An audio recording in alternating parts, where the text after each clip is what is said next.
नमस्कार। आदर्श शिक्षण संस्थान ऑनलाइन क्लास में आप सभी का हार्दिक स्वागत। आज हम कक्षा अष्टमी विषय हिंदी पाठ संख्या 3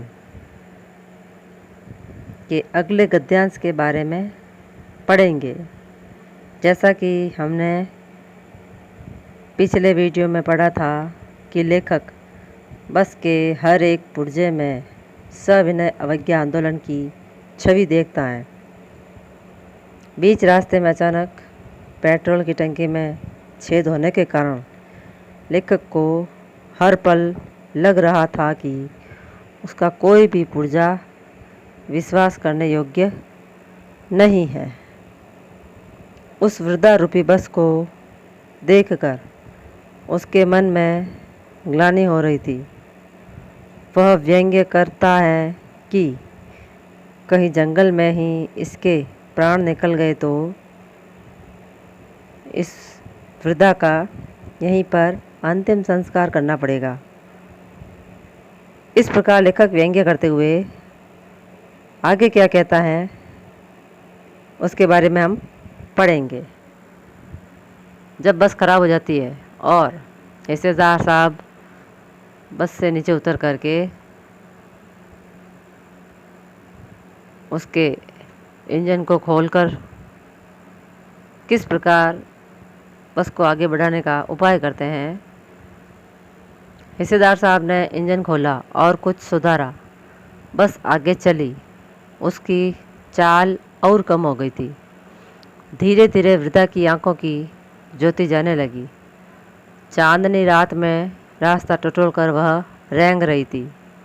आगे या पीछे से कोई गाड़ी आती दिखती तो वह एकदम किनारे खड़ी हो जाती और कहती, निकल जाओ बेटी, अपनी तो वह उम्र ही नहीं रही।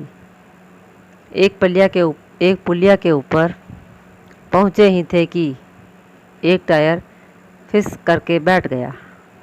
वह बहुत से ज़ोर से हिलकर थम गई। अगर स्पीड में होती तो उछलकर नाले में गिर जाती। मैंने उस कंपनी के हिस्सेदार की तरफ पहली बार श्रद्धा भाव से देखा। वह टायरों की हालत जानते हैं, फिर भी जान हथेली पर लेकर इसी बस से सफ़र कर रहे हैं। उत्सर्ग की ऐसी भावना दुर्लभ है। सोचा, इस आदमी के साहस और बलिदान का सही उपयोग नहीं हो रहा है। इसे तो किसी क्रांतिकारी आंदोलन का नेता होना चाहिए। अगर बस इस नाले में गिर पड़ती और हम सब मर जाते तो देवता बाहें पसारे उसका इंतज़ार करते, कहते वह महान आदमी आ रहा है जिसने एक टायर के लिए प्राण दे दिए, मर गया पर टायर नहीं बदला। तो लेखक बस की स्थिति के बारे में बताता हुआ कहता है कि जो ही बस का इंजन खराब होता है तो हिस्सेदार साहब उतर करके बस के इंजन को खोलते हैं और उसे ठीक करके वापस व्यवस्थित करते हैं। तब बस थोड़ी आगे चलती है किंतु उसकी चाल कम हो जाती है। फिर धीरे धीरे उसकी जो रोशनी होती है वो भी मंद होने लग जाती है। लेखक व्यंग्य के रूप में कह रहा है कि वृद्धा की आंखों की ज्योति जाने लगी। यहाँ पर बस कोई सजीव चीज़ नहीं है, निर्जीव है। अतः यहाँ पर लेखक ने बस को एक वृद्धा की उपमा दी है उसकी दयनीय स्थिति देख करके। अतः यहाँ पर इसका अर्थ होगा बस की रोशनी कम होने लग गई और वह चांदनी रात में रास्ता टटोलती हुई रेंग रही थी, अर्थात धीरे धीरे आगे बढ़ रही थी। और उसके आगे या पीछे कोई गाड़ी आती दिखती तो वह एकदम किनारे खड़ी हो जाती। उस समय लेखक को ऐसा लगता था जैसे मानो ये वृद्धा रूपी बस आगे या पीछे आने वाली गाड़ियों को देख करके इस प्रकार अकेली खड़ी हो जाती है जैसे वह कह रही हो दूसरी गाड़ियों के, निकल जाओ बेटी, अपनी तो वह उम्र ही नहीं रही। जिस प्रकार एक बुज़ुर्ग व्यक्ति जब भीड़ भाड़ में एक तरफ खड़ा हो जाता है और जब वह भीड़ चली जाती है तो आगे बढ़ता है, उसी प्रकार लेखक ने वो को वह दृश्य बस के साथ में भी देखा। आगे बढ़ने पर जब एक पुलिया आता है तो उस पुलिया पर बस का एक टायर पंक्चर हो जाता है। फिर बस ज़ोर से हिल करके अचानक रुक जाती है। लेखक कहता है अगर बस स्पीड में होती तो वह बस नाले में उछलकर गिर जाती। फिर लेखक की दृष्टि अचानक कंपनी के हिस्सेदार की तरफ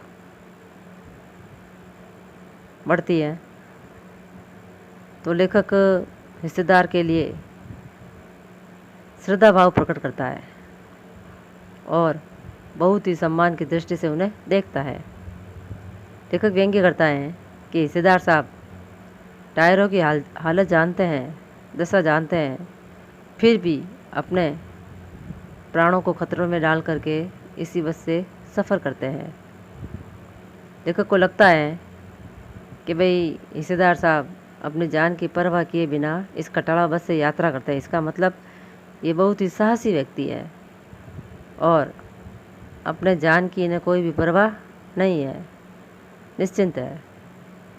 तो लेखक मन में सोचता है कि भाई त्याग और बलिदान की भावना क्रांतिकारियों में देखी जाती है, लेकिन बस के कंपनी के जो हिस्सेदार साहब है उनमें भी लेखक को त्याग और बलिदान की भावना दिखाई देती है। मन ही मन सोचते हैं कि भाई इनके त्याग और बलिदान की भावना का सही उपयोग नहीं हो रहा है।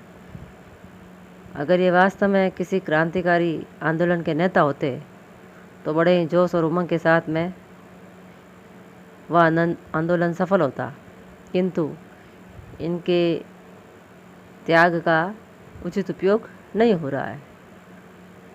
फिर वह कहता है कि अगर बस इस नाले में गिर पड़ती और हम सभी यात्रीगण मर जाते तो भगवान भी बाहें फंसार कर यानी बहुत ही स्वागत के साथ में उसका इंतज़ार करते खुले मन से और कहते वह महान आदमी आ रहा है जिसने एक टायर के लिए अपने प्राण दे दिए, मर गया पर टायर नहीं बदला।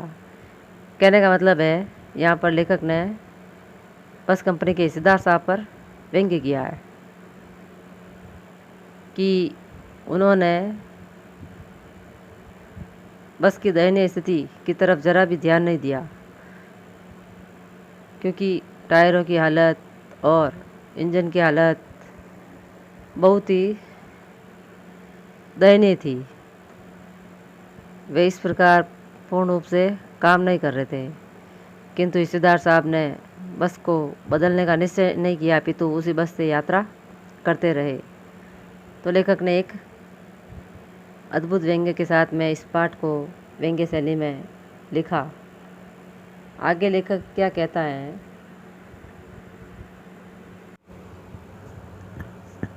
लेखक कहता है कि दूसरा घिसा टायर लगाकर बस फिर चल पड़ी। अब हमने वक्त पर पन्ना पहुंचने की उम्मीद छोड़ दी थी। पन्ना कभी भी पहुंचने की उम्मीद छोड़ दी थी। पन्ना क्या, कहीं भी कभी भी पहुंचने की उम्मीद छोड़ दी थी। लगता था ज़िंदगी बस इसी बस में गुजारनी है और इससे उस लोक को प्रयाण कर जाना है। इस पृथ्वी पर उसकी कोई मंजिल नहीं है। हमारी बेताबी तनाव खत्म हो गए।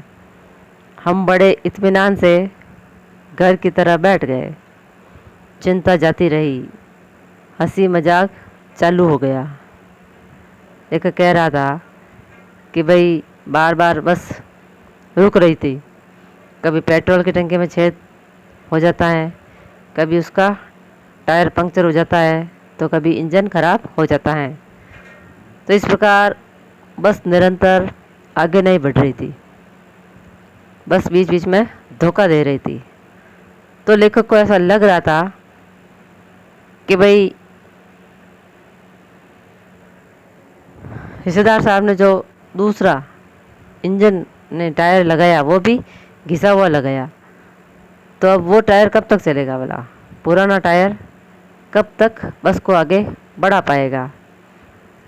तब लेखक यह देख करके मन में सोचता है कि भाई हम कभी अपने यथास्थान यानी लेखक को पन्ना जाना था तो उस स्थान पर कभी हम नहीं जाएंगे। लेखक कहता है कि भाई हमने कभी भी पन्ना जाने की उम्मीद छोड़ दी थी। पन्ना तो क्या, कहीं और भी हम नहीं पहुंच पाएंगे। ऐसा लग रहा था लेखक को जैसे पूरी ज़िंदगी इसी बस में गुजारनी है और इसी बस से सीधे उस लोक को प्रयाण कर जाना है। प्रयाण का अर्थ होता है प्रस्थान या मरना। कहने का मतलब है लेखक को ऐसा लग रहा था कि भाई ज़िंदगी बस में गुजारनी है और इसी बस से सीधे ईश्वर को प्यारा होना है, अर्थात ईश्वर के घर जाना है या मृत्यु को प्राप्त हो जाना है। अब वो कह रहा है कि इस पृथ्वी पर उसकी कोई मंजिल नहीं है। इस प्रकार लेखक की बेताबी यानी बेचैनी, तनाव खत्म हो गए थे और लेखक बड़े इत्मीनान से, इत्मीनान का अर्थ होता है तसल्ली से, घर की तरफ बैठ गए। ऐसा लग रहा था जैसे हम इसी स्थान पर पहुंचना चाहते थे और यहीं पर आकर के बस रुक गई है और आगे कहीं भी और जाना नहीं है। इस प्रकार सभी यात्रियों की चिंता खत्म हो जाती है, हंसी मजाक चालू हो जाता है। तो लेखक हरिशंकर परसाई ने वर्तमान में जो चलने वाली बसें हैं, खटारा बसें, उनकी स्थिति को उजागर करते हुए हमारे समक्ष यह पाठ एक व्यंग्य शैली में रखा है और हमें संदेश दिया है कि प्रत्येक वस्तु का नवीनीकरण होना बहुत ही आवश्यक है। हिस्सेदार साहब ने जो पुरानी बस है, खटारा बस, उसे त्याग करके उसके स्थान पर नई बस नहीं लगाई। इससे यात्रियों के जान का खतरा हमेशा के लिए बना रहता है। तो कुल मिलाकर के पाठ के द्वारा लेखक ने यही बताया है कि भाई जो वस्तुएं पुरानी हो गई है उनको छोड़ करके उनकी स्थान पर नई चीज़ें प्रयोग में लेनी चाहिए, जो कि हमारे लिए लाभप्रद सिद्ध हो, घातक सिद्ध नहीं हो। अगले वीडियो में हम अगला पाठ पढ़ेंगे। धन्यवाद।